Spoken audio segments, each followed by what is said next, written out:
Haleluya, Shalom buat semua kita yang hadir hari ini di Tuntunan Sepekan Komodo Pagi dalam konsep Tuntunan Sepekan. Hari ini saya bersama-sama dengan Ibu Li, haleluya, bersama dengan Bu Yeni. Kita akan mempertajam materi yang sudah disampaikan di bulan Desember tanggal 25, masih ingat ya. Dan hari ini kita mempertajam materi yang sama di bulan Desember itu. Mari kita siapkan hati, nanti Bu Li akan memimpin dalam pujian penyembahan. Haleluya.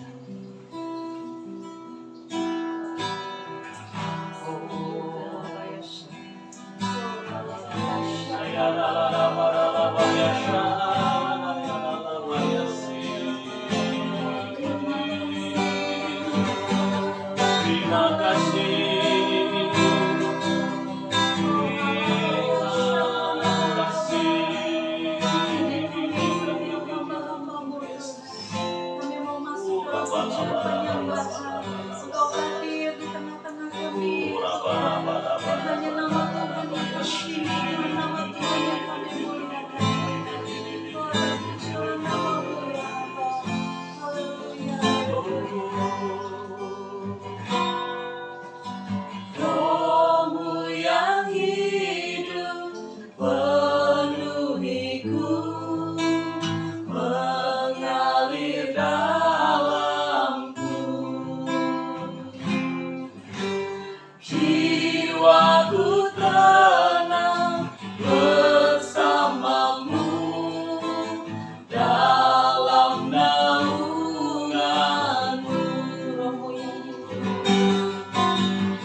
persembahkan, berkenan di hadapan-Mu Tuhan, menjadi dupa yang harum di hadapan-Mu Tuhan. Dan sebentar Tuhan kami mau sharing kebenaran firman-Mu, dan Kau hadir Tuhan memenuhi setiap kami. Maka ini Tuhan, dan apa yang kami sharingkan setiap Tuhan, kami yang hadir di rumah doa pagi memberkati setiap yang hadir yang mengikuti live streaming ini Tuhan. Terima kasih Bapa, terpujilah nama-Mu ya Allah, di dalam nama Tuhan Yesus, haleluya. Amin. Tepuk tangan buat Tuhan Yesus, haleluya. Saya shalom. Shalom ya Buli, shalom Bu Yeni, kita hadir lagi. Nah, saya ingin prolog dulu bahwa ini adalah rumah doa pagi dalam konsep tuntunan sepekan. Jadi semua kita tetap hadir ya, jam 4.50 sampai jam 5.50 ya, kurang lebih lah begitu ya. Dan untuk yang ini kali kita akan bahas topik yang pernah disampaikan Bu Uli dan Bu Yeni tanggal 25 Desember 2023. Kenapa diulang? Karena ini akan mempertajam nilainya. Ya tentu akan disampaikan yang sama, tapi nilainya dipertajam. Maksudnya apa? Supaya 2024 ini benar-benar kita menghidupi firman. Sampai firman menghidupi kita. Nah, hari ini kita akan bahas apa nih? Fokus. Ya, fokus. Jadi ada 3 hal dalam fokus kita. Apa ya? Pertama, hadirat Tuhan, pengurapan Roh Kudus, dan bahasa roh. Oh, menarik sekali nih bahasan ini 3. Mungkin rasanya sebenarnya 20 menit kurang, tapi paling tidak kita pertajam ya. Kenapa? Karena 2024 di tahun pedal ya, tahun mulut dan tahun pintu-pintu terbuka, maka ini menjadi sangat penting. Kenapa orang gagal? Karena kurang fokus. Kenapa Petrus yang tadinya bisa jalan di atas air, yang waktu Yesus berkata datanglah dan dia bisa berjalan, dan tiba-tiba tenggelam karena nggak fokus lagi sama Tuhan, dia fokus sama sekitarnya gitu loh. Nah makanya hari ini kita mau bahas satu ya. Kalau di Alkitab sudah dituliskan di dalam materi kita bahwa pertama tuh hadirat Tuhan. Ya semua orang kalau dibilang hadirat Tuhan itu kayaknya itu terlalu teoritis ya. Tapi sebenarnya hadirat Tuhan itu bukan soal omongan aja, tapi harus menjadi kehidupan. Bagaimana cara membangun hadirat Tuhan dalam keseharian kita?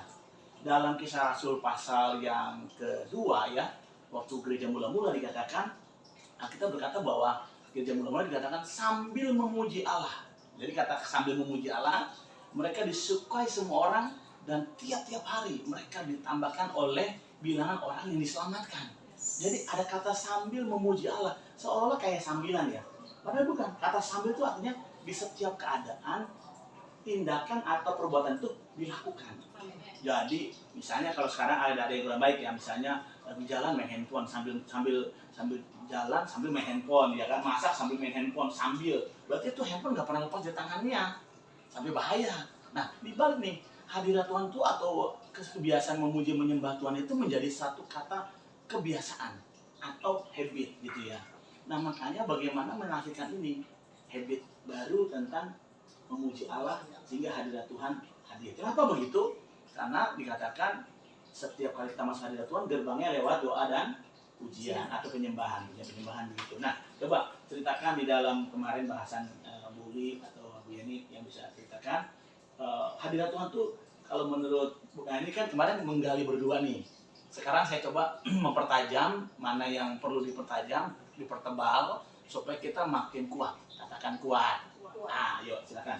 Bu Yeni, apa kemarin mengenai hadirat Tuhan? Kemarin kita membahas tentang hadirat Tuhan itu bagaimana ciri-ciri orang yang penuh dengan hadirat Tuhan. Oke, ciri-cirinya bagaimana orang penuh hadirat Tuhan atau tinggal dalam hadirat Tuhan ya. Hadirat Tuhan itu tempat atau suasana, atmosfer itu hadirat Tuhan namanya. Jadi ada tinggal di dalam hadirat Tuhan. Bagaimana ciri-cirinya? Coba boleh ceritain ciri-cirinya gimana menurut penggaliannya ini? Memang nggak boleh namanya sifatnya apa, ini bukan barang pasti ya, tapi ini bisa dikembangkan terus. Saudara, nanti perlahan-lahan kita makin penuh hikmat, penuh kasih, kita dapatkan penjelasan. Ayo silakan apa? Ciri-ciri orang yang tinggal dalam hadirat Tuhan. Itu salah satunya sih kalau menurut saya ya, bahasa kemarin itu kalau orang yang suka tinggal di hadirat Tuhan itu adalah orang yang suka memuji menyembah Tuhan. Oh tadi ya kan, gaya hidupnya. Gaya ya, hidupnya okay. memiliki gaya hidup DNA-nya itu Okay. ya itu gitu, suka Okay. memuji menyembah Tuhan. Okay. Terus apa lagi ada ciri lain?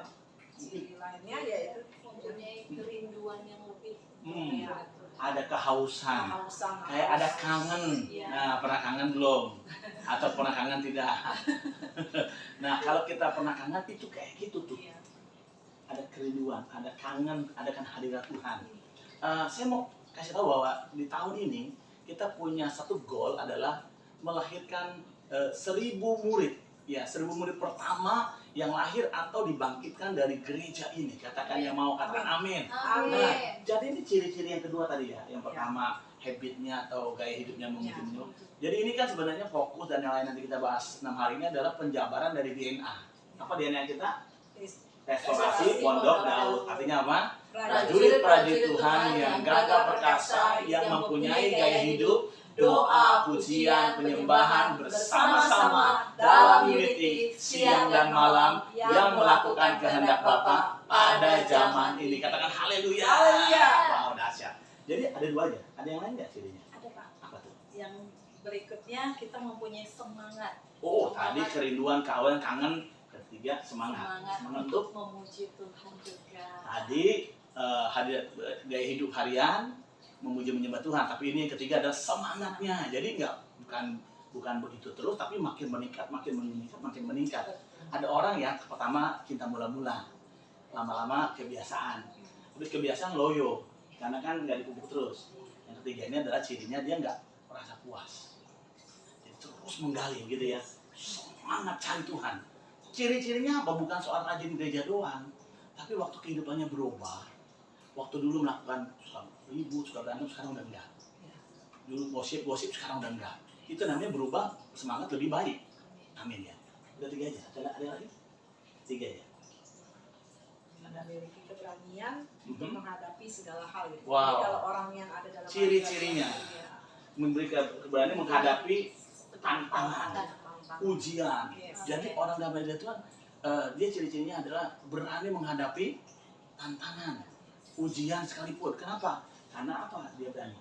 tidak sendiri ya. Tidak sendiri, Dia yes. Tuhan. Dia tidak sendiri. Ya. Di hadirat Tuhan dia bersama Tuhan. Amin. Amin ya. Jadi itu 4 tuh ya. Udah 4 tuh, ya kan? Tadinya apa? Pertama, gaya hidupnya, pujian menyembahan. Yang kedua apa? Kerinduan. Kerinduan, kangen. Yang ketiga, semangat. Yang keempat, tadi berani menghadapi berani menghadapi karena nggak sendiri. Iya. Di hadirat Tuhan tuh kita kayak macam dibela sama kuasa dari tempat tinggi, itu dahsyat banget. Jadi pemandangan mata kita nggak lagi kayak dulu ngadepin masalah, malah masalah kayak mau nekam kita. Kalau Paulus berkata, "Hai maut, di manakah sengatmu?" Karena selama ini orang takut mati kan. Tapi Paulus berkata, "Maut, di mana sengatmu?" Aku nggak takut. Kenapa? Karena dia ada di hadirat Tuhan. Dahsyat ya. Jadi kalau mau ngomong ayatnya, buka aja nanti konten yang di tanggal 25 Desember tuh ya. Saya ingin pertajam di sini saudara ya, supaya kita nangkep nih bahwa kenapa alasannya orang itu berani menghadapi masalah, ujian bukan cari masalah ya, atau bikin masalah ya. Jangan balik nih. Dia berani menghadapi masalah, ternyata dia yang bikin masalah, itu lain ya. Itu konyol namanya ya. Ada lagi? 4 aja? Ada 4 dong ya. Nah, ini hadirat Tuhan aja kayaknya dalam banget ya. Bagaimana kita bisa memulai tinggal dalam hadirat Tuhan? Begitu. Bagaimana kita bisa memulai? Tadi kan gaya hidupnya memuji menyembah. Berarti biasain kita menyanyi, memuji menyembah Tuhan. Biasain. Mungkin belum biasa. Kalau ditanya lagu apa yang paling favorit, Bu Udi? Nah, satu aja yang paling favorit. Paling kan satu. Apa? Bingung malahan. Kalau mendadak jadi bingung.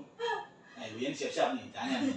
Nah, Saya itu bila engkau bersamaku. Wah, kalau ini durasi masih panjang nyanyi nih ya. Tapi pendek nih durasi. Jadi itu lagu favorit. Kalau Bu Yeni apa? semusim telah berlalu. Oh, semusim berlalu. Wow, dahsyat. Jadi gini, apapun lagu pujian yang menjadi chemistry kita dengan Tuhan, itu menjadi satu macam ingat-ingatan kita. Ya, itu caranya kita mencintai firman itu, mencintai hadirat Tuhan itu, rindu di hadirat Tuhan itu adalah dengan terus memupuk keseharian kita dalam doa, pujian, penyembahan. Nggak ada lain. Di situ kita dapat kekuatan baru. Bahkan dikatakan bukan hanya baru, tapi diperbaharui dari hari ke sehari. Amin. Terus lagi apa? Masih ada Tuhan? Masih? Atau ada lain? Tentang kita yang kedua itu tentang pengurapan roh kudus. Kita ngomong hadirat Tuhan dulu ya, kita simpulkan dulu jadinya Bu Lia. Iya. Kalau udah nggak lagi, kita simpulkan dulu. Jadi ciri-cirinya 4 tadi. 4 tadi ya? Iya. Oke. Lalu bagaimana memulainya? Lewat kita membiasakan diri memuji, menyembah Tuhan. Ciri-cirinya adalah orang itu pasti punya lagu favorit. Bukan soal enak-enakan lagu itu, tapi lagu itu pas banget sama saya. Waktu itu saya lagi terpuruk, Tuhan kasih lagu itu dan saya bangkit. Yes. Bukan berarti lagu lain nggak berguna, Iya. karena nggak bagus. Tapi itu lagu yang membuat saya ingat waktu itu Tuhan.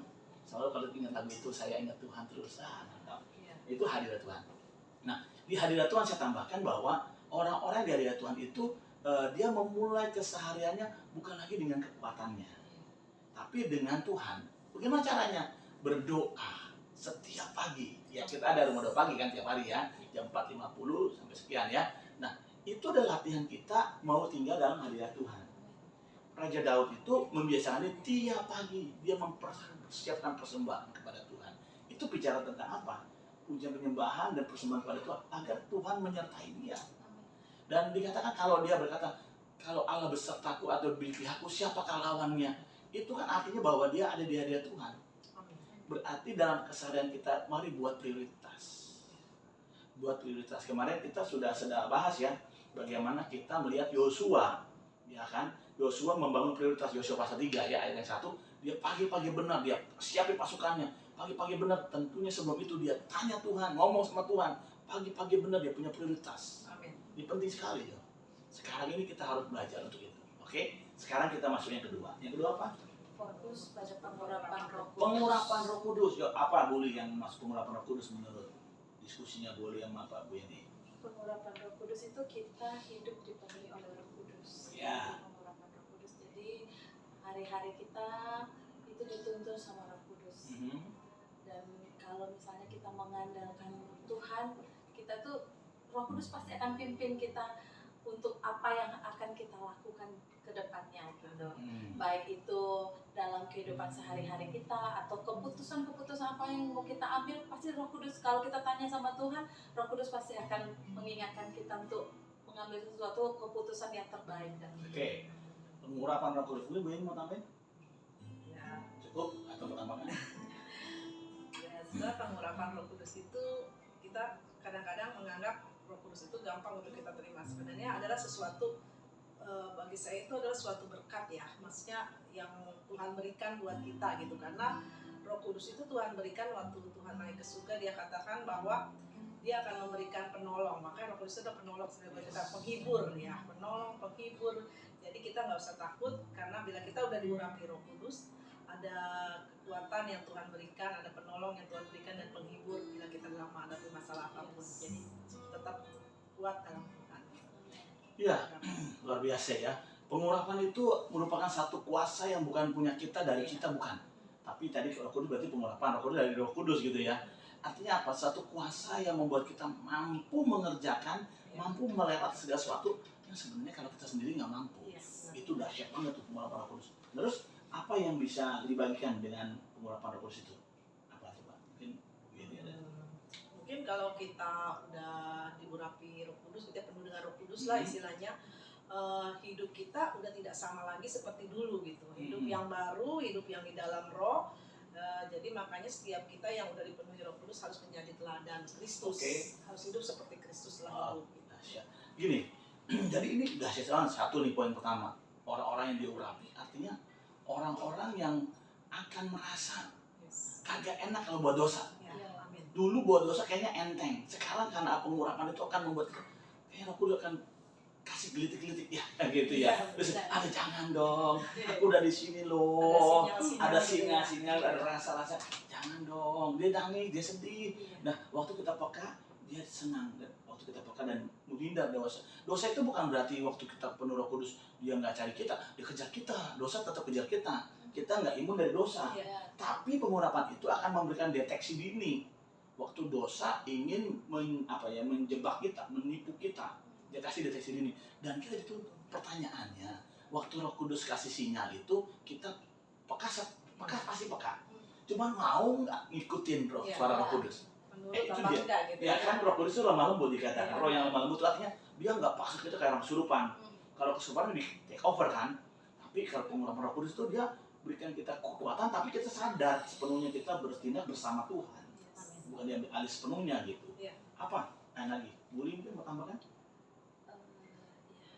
Itu kalau kita dipimpin sama pengurapan Roh Kudus, penuh dengan pengurapan Roh Kudus. Itu ya seperti yang Bapak bilang, kadang-kadang kalau misalnya kita melakukan kesalahan atau misalnya apa, Tuhan langsung ingetin kita untuk kita berbalik, gitu, jangan untuk melakukan itu lagi. Gitu.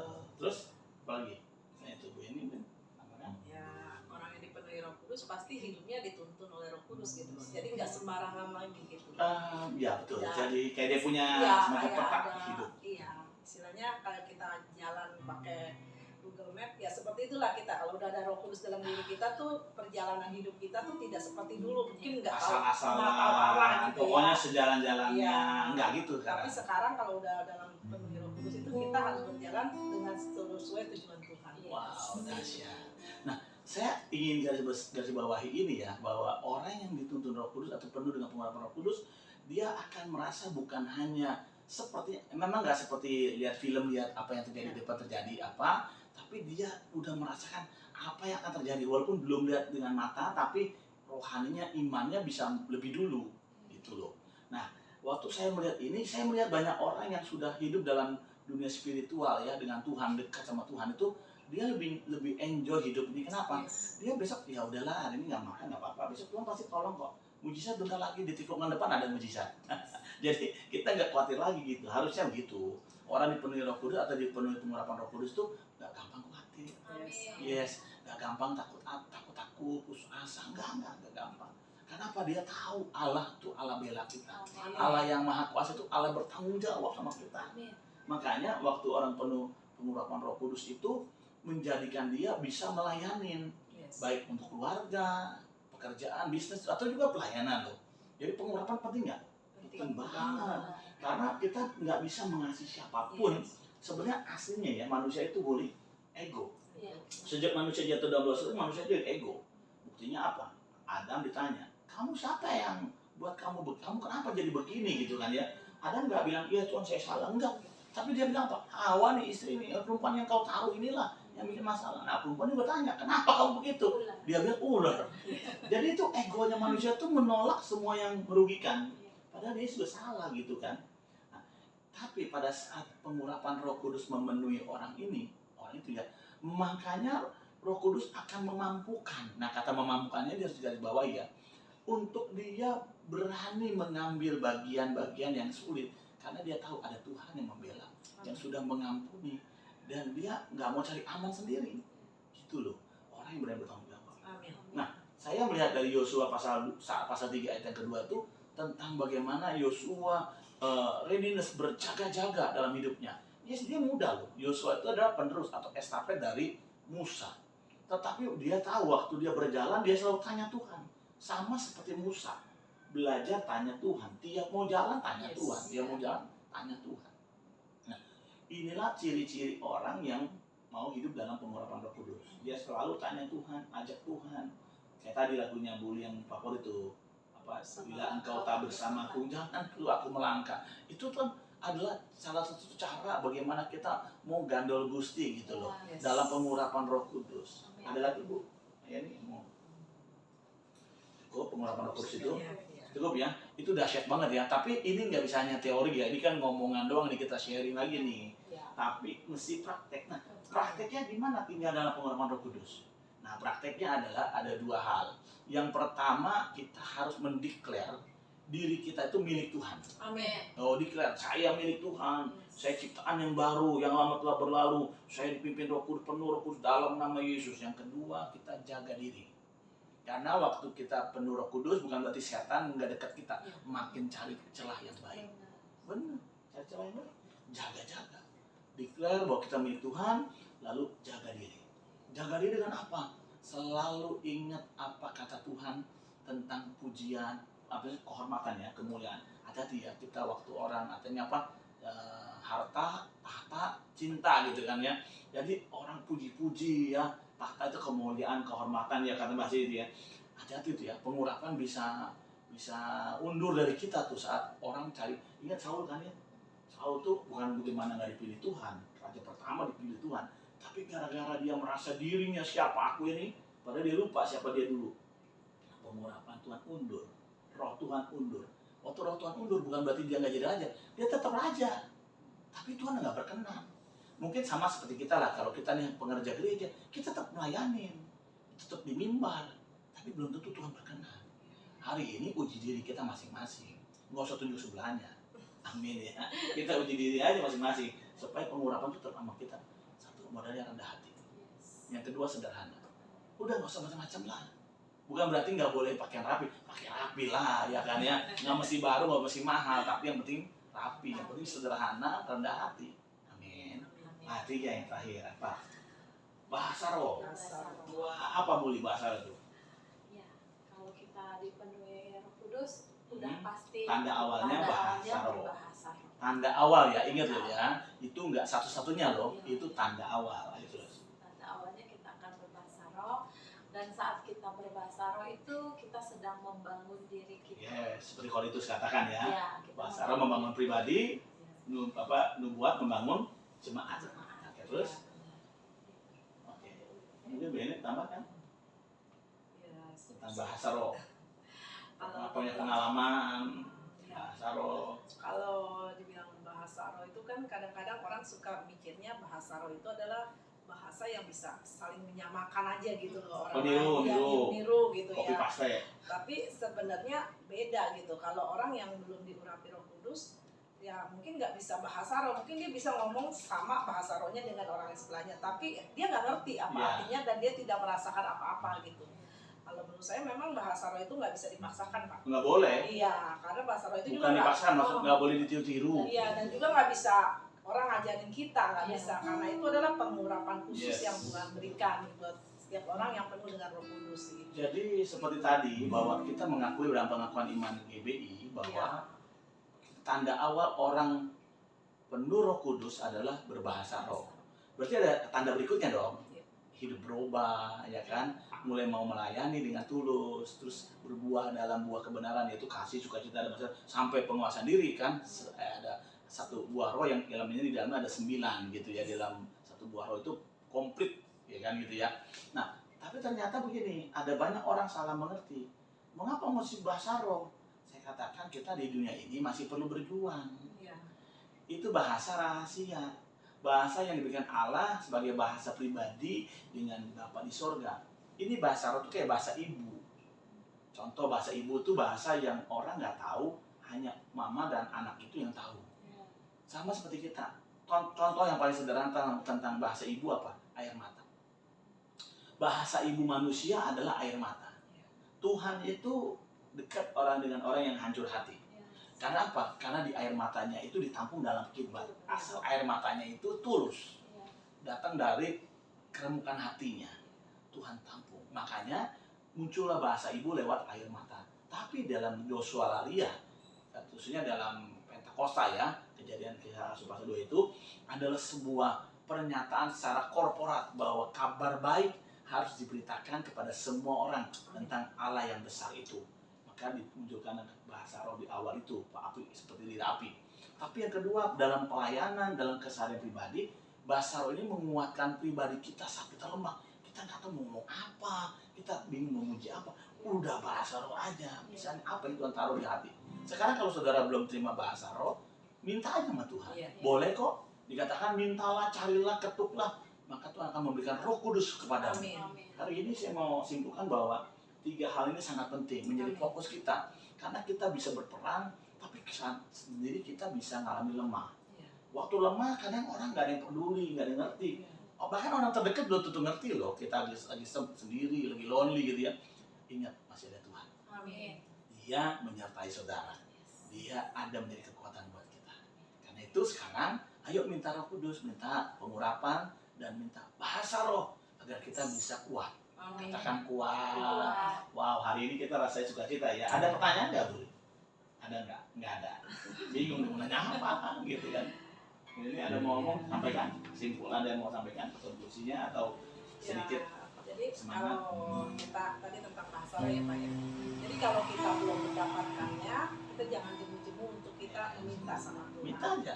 Karena memang itu bukan sesuatu yang bisa kita dapatkan dengan cepat atau sesuai dengan kemauan kita, tapi kita bisa mendapatkannya kalau kita benar-benar dipenuhi Roh Kudus. Karena mulai kesaksian saya waktu itu juga pernah saya saksikan bahwa Mungkin kita sudah Kristen sudah lama, kita udah pertobatan sudah lama, tapi kita belum mendapatkan, kok belum bisa bahasa roh gitu ya. Itu mungkin kita bisa minta sama Tuhan dengan sungguh-sungguh, pasti Tuhan akan berikan. Seperti itu juga saya dulu gitu ya. Itu aja sih. Pengalaman ya, oke. Boleh mau tambahkan, bukan pengalaman lagi, kita pengen praktek ya, kita mau doakan teman-teman semua di rumah yang belum terima karunia roh dalam bahasa roh, yang rindu diurapan Roh Kudus ini dengan tanda alu bersara roh, ayo buka hati. Amin. Nah, boleh mau tambahkan, semangatin buat teman-teman di rumah. Pokoknya jangan cemu-cemu, terus memuji Tuhan, cari hadirat Tuhan, Yes, pengurapan ya. minta sama Tuhan, Roh Kudus pasti akan memenuhi kita. Oke, lagu apa nih kita enak? Cocoknya lagu apa nih? Bingung ya? Jangan bingung dong. Oke, yuk kita siapkan hati kita dan kita akan doa, minta pengurapan Roh Kudus, hadirat Tuhan, pengurapan Roh Kudus dan bahasa roh melawati di saudara di rumah-rumah, di sini juga di tempat kita sekarang. Haleluya. Engkaulah kekuatanku, Engkaulah kemuliaanku, Engkaulah segalanya. Engkau permata yang indah, Engkau permata yang indah, takkan pernah ku lepaskan. Engkaulah segala. Mari serukan namanya Yesus. Yesus, domba Allah, mulia namamu. Yesus, domba Allah, mulia namamu. Katakan saja tuh kau angkat, kau hapus segala dosaku, kau hapus segala dosaku, segala celah dan maluku. Engkaulah segalanya. Saat jatuh kau angkatku Tuhan, saat jatuh kau angkatku, saat haus kau penuhiku. Engkaulah segalanya. Mari angkat tangan sama katakan Yesus. Yesus, domba Allah, mulia namamu. Oh Yesus, Yesus, domba Allah, mulia namamu. Mari sembah Tuhan aku. Siapa ya mari sembah-sembah saudara yang di rumah-rumah. Mungkin engkau belum semua bahasa roh nanti pengurapan Roh Kudus sekarang angkat tangan buka hati. Gimana kata-kata